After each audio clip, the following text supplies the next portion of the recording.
Mes amis, bonjour et bienvenue pour une nouvelle vidéo. Aujourd'hui, je vous parle d'un livre que j'ai lu dans le cadre de mon challenge, #confinement challenge, dont j'ai déjà parlé sur Instagram. Vous trouverez les liens vers mes comptes Instagram dans la description. À mon sens, la lecture est parmi les meilleures activités à pratiquer en période de confinement, donc autant en profiter pour faire baisser sérieusement votre pile à lire. Je commence donc avec Les Enfants de la Liberté de l'écrivain français Marc Lévy, publié en 2007 aux éditions Pocket. Tout d'abord, une citation. Nous vivions dans la peur, dans la clandestinité. Nous ne savions pas de quoi chaque lendemain serait fait. Et il est toujours difficile de rouvrir aujourd'hui la mémoire d'une seule de ces journées.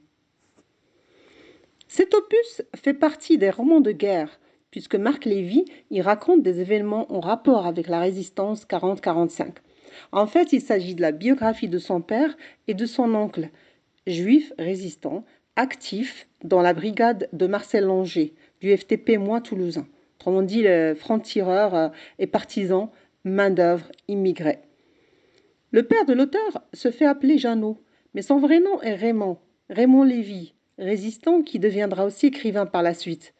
Donc, Jeannot et Claude, deux adolescents dont les parents ont été arrêtés, vont faire fi de tous les dangers, de la privation, de la faim, pour défendre leur pays hôte, la France. Ils intègrent la division 35 de Marcel Langer, au moment où ce résistant est arrêté et s'apprête à être jugé en tant que terroriste par des Français. Le roman est organisé en 3 parties, sur 369 pages. La première relate les actions de la brigade, dont celle des deux frères.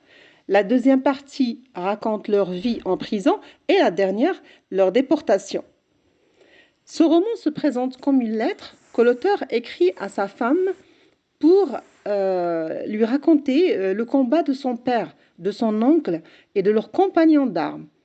Marcel Langer, Jeanne Gérard, Jacques Ansel, Charles Michalak, José Linares Diaz, Stéphane Barsoni, et aussi Catherine, Damira, Sophie, Rosine. J'ai déjà lu des romans de Marc Lévy, mais franchement, celui-ci est vraiment différent, aussi bien par la thématique abordée que par l'écriture adoptée. Le style est travaillé, fluide.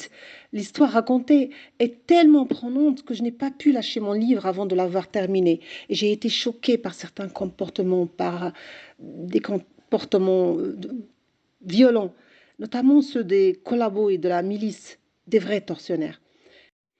J'ai aussi été émue par le soutien des gens ordinaires, résistant à leur manière et apportant de l'aide à ces enfants de la liberté qui combattent au péril de leur vie.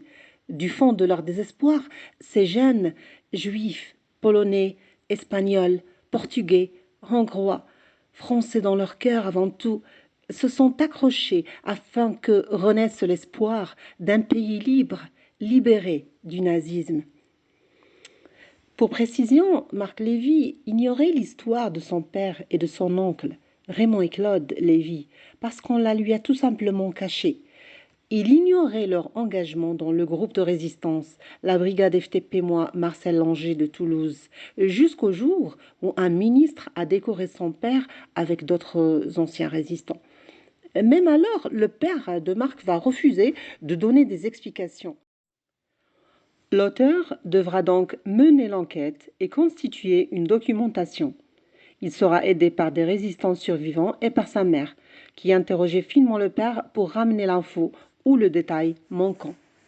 Un travail méticuleux qui a abouti au roman Les Enfants de la Liberté. Je vous recommande vivement cette lecture et vous dis à bientôt pour une nouvelle chronique.